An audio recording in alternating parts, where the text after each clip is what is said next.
रामकृष्ण हरी. एका नवीन घटनेच्या व्हिडिओमध्ये आपलं स्वागत आहे.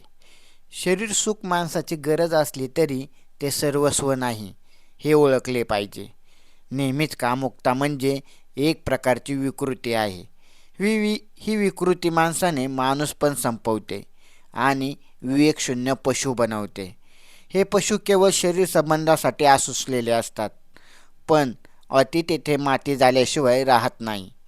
सांगली जिल्ह्यात एक तरुण विवाहितेच्या नादी लागला.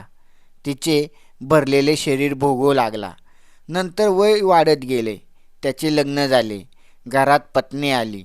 पण तिला या बाईचा भरलेल्या प्रौढ शरीराचा नाद काही सुटत नव्हता.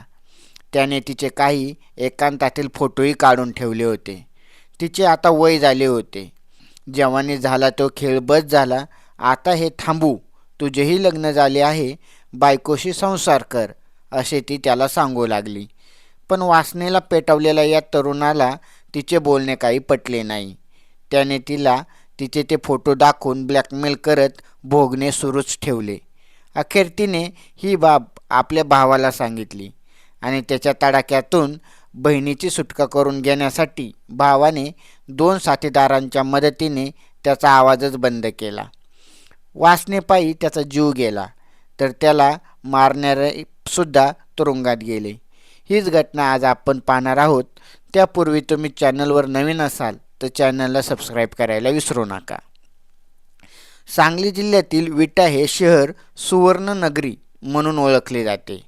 या शहरात साई सदावर्ते नावाचा तरुण राहतो. तो रिक्षा चालक आहे. तरुण असलेल्या साईचे परिसरातीलच एका महिलेसोबत अनैतिक संबंध होते. आपली वासना समविण्यासाठी तो तिच्याकडे जात असे. यामध्ये प्रेम वगैरे कोणतीही भावना नव्हती. होती फक्त कामांध वासना. त्याच्यासाठी तो तिच्याकडे जायचा. तिच्याकडून आपल्याला वारंवार हे सुख मिळावे अशी त्याची इच्छा होती. मग ते जबरदस्ती असो किंवा दोघांच्या संमतीने. यासाठी त्याने आपल्या वासनेच्या खेळाचे चित्रीकरण करून ठेवले होते. या फोटोचा उपयोग तो आपल्याला पाहिजे त्या वेळेला करायचा, असा त्यामागचा त्याचा उद्देश होता. त्या आधारे तो त्या महिलेला ब्लॅकमेल करून आपली वासना शमवून घ्यायचा. खरे तर ज्या वेळेला तो त्या महिलेच्या संपर्कात आला तेव्हा तो अविवाहित होता. त्यानंतर त्याने दुसऱ्या तरुणीशी जुळ जमून तिच्याशी प्रेमविवाह केला. पण त्याने आपल्याला पहिल्यांदा शरीर सुख देणाऱ्या महिलेला मात्र सोडले नाही. ती महिलाही त्याच्यापेक्षा वयाने मोठी होती. तिच्याकडून सुख घेण्यात त्याला काहीच गैर वाटत नव्हते. पण आता शायद त्या महिलेलाही आपण चुकीचे वागत आहोत याची जाणीव होऊ लागली होती. कारण आता तिची मुले मोठी झाली होती. इतकेच नव्हे तर त्यांचे विवाहही झाले होते. जावई सुना आल्यानंतर असे उत्कुचित वागणे हे तिला शोभणारे नव्हते. म्हणून तिने साई सदावर्तेसोबत असलेले संबंध बंद करण्याचा निर्णय घेतला. मात्र या बाईला राग आला आणि या गोष्टीचे राग आला साईला. त्याने तिच्याशी वाद घातला. मी तुला वेळोवेळी पैशाची मदत केली आणि आता तू पहिल्यासारखे वागत नाहीस, असे तो तिला म्हणू लागला. हे प्रकरण आता आपल्याला जड होतंय.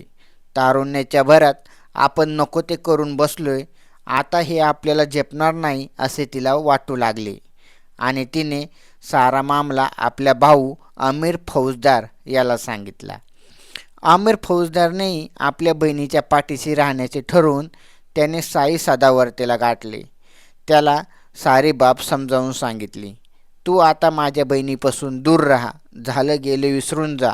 आता तिचंही वय नाही असलं काही करायचं, असे सांगत त्याने त्याला निर्वाणीचा दमही दिला. साई सदावर्ते मात्र ऐकणाऱ्यातला नव्हता. त्याच्याकडे ब्लॅकमेलिंगचे हत्यार होते. त्या जोरावर त्या महिलेला ब्लॅकमेलिंगची भीती दाखवत तिच्याकडून जबरदस्तीने शरीर सुख घेऊ लागला. मी पुन्हा येईन असाच हा प्रकार होता. या दरम्यान ती महिला बेपत्ता झाली. तिचा पोलिसांतर्फे शोध घेतला आपल्या कारनाम्याला कंटाळून ती गायब झाली होती. त्याची फिर्याद पोलीस ठाण्यात दिल्याने तिला पोलीस शोधून काढले आहे हे माहीत असूनही साई सदावर्ते यांनी तिचा पिच्छा सोडला नाही. वासनेपायी तो मुर्दाच बनला होता. साईच्या या वागण्याने ती महिलाही वैतागली होती. फक्त आपल्या अब्रूचे खोबरे होऊ नये म्हणून ती गप्प होती. आता मात्र तिची सहनशीलता संपली होती. तिने अमीर फौजदारला यातले सारे काही सांगितले. आता मला हे सहन होत नाही बघ, असे डोळ्यात पाणी आणून भावाला सांगितल्यानंतर अमीर फौजदार साई सदावर्तेवर संतापला.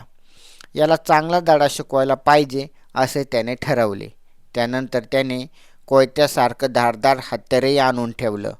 आता तो फक्त साई सदावर्ते कधी एकदा आपल्या तावडीत सापडतो याची वाट पाहू लागला. रविवार 23 नोव्हेंबर 2025चा दिवस.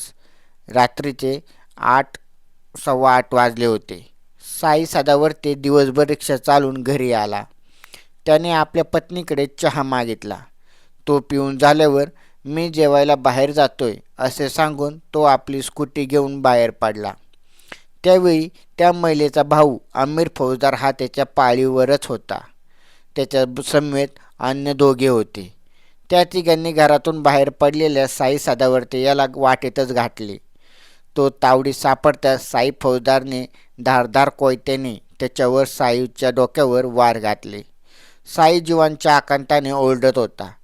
तरी अमीर आणि त्याच्या साथीदारांनी त्याला मारहाण करत कोयत्याने गणागती घाव घालत त्याला मारून टाकले. साई सदावर्ते रक्ताच्या थारोळ्यात पडला. हा सारा प्रकार साईच्या घरापासून काही अंतरावर घडला होता. जमलेल्या नागरिकांपैकी एकाने साईची पत्नी पूजा हिला ही बाब सांगितली. रस्त्यावर साई सदावर्तेबरोबर भांडण चालू आहे. अमीर फौजदार आणि त्याचा साथीदार त्याला मारहाण करत आहे. ती धावत पळतच घटनास्थळी आली. तोपर्यंत साई सदावर्तेला मारहाण करून अमीर फौजदार आणि 2 साथीदार पळून गेले होते. जमलेल्या नागरिकांनी साई सदावर्ते याला ओमश्री हॉस्पिटल येथे उपचारासाठी दाखल केले, परंतु उपचार चालू असताना साई सदावर्तेचा मृत्यू झाला. दरम्यान या घटनेची माहिती विटा पोलीस ठाण्यात समजली. विटाचे उपअधीक्षक विपुल पाटील आणि इतर कर्मचारी पोलीस पथक आले. घटनास्थळाचा पंचनामा केला. हॉस्पिटलमध्ये जाऊन मृतदेहाचा पंचनामा केला आणि मृतदेह पोस्टमॉर्टमसाठी शासकीय रुग्णालयात पाठवून देण्यात आला. या घटनेची फिर्याद साई सदावर्ते याची पत्नी पूजा सदावर्ते हिने विटा पोलीस ठाण्यात दिली. आमिर फौजदार आणि त्याच्या 2 साथीदारांनी हा खून केल्याचे तिने सांगितले. त्यानंतर त्यांच्याविरुद्ध फिर्यादी नोंद घेण्यात आली.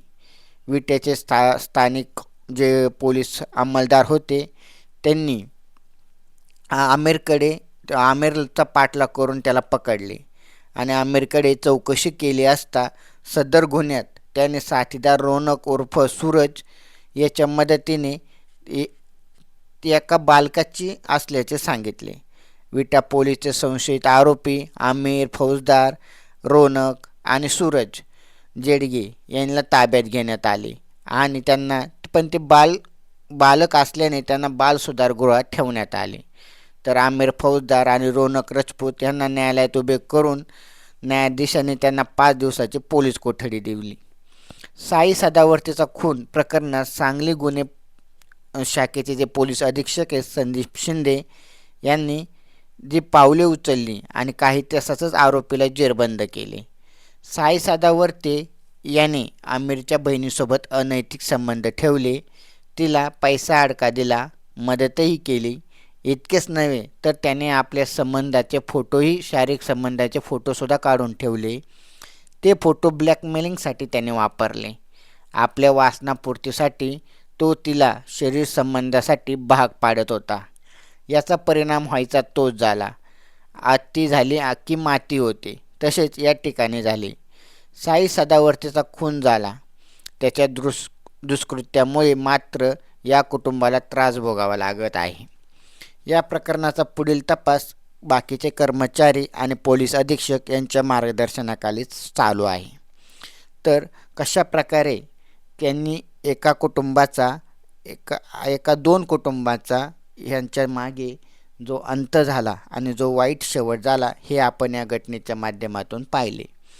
तर आणि एका ठराविक वेळेपर्यंत ह्या दोघांनाही शारीरिक संबंधांची गरज होती.